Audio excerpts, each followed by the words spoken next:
Her şey sensor. Daha sən neçə satırıq? Söz yox, motor yox bir şey. 2 manat 50 qəpiyə, 2 manat 50 qəpiyə. Sana son qiymət nə deyirsən? Son. Qaqa, son qiymət 35 min manat. Həqiqətən 2017 3 saniyəyə 100 3 euro. saniyə 100 sürəti yığır. Adaptörlə. 18 alışdı, 2018. Nömrə qarışıq satırıq. Həqiqətən bu 7 35 manatdır. manat, hə? Qardaş, ya 35 manat. 7 manat tok vursan, zaryad kapır. 400 kilometrə qədər səni aparır. 7 manat nədir? 7 manat aparatda vursan. Aparatda, Evdə vuranda 2 manat yarım. 2 manat 50 qəpiyə. 2 manat 50 qəpiyə 410 Sən 420 Allah km. elə. 2 manat 50 qəpiyə. 2 manat 50. Sən də gözəl insansan, hə.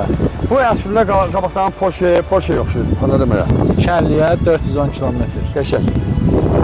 Hər şey sensor. Daha sən neçə satırıq? Söz yox, motor yox bir 2 şey. manat 50 qəpiyə, 2 manat 50 qəpiyə 420 kilometr. Sırf çoxdur.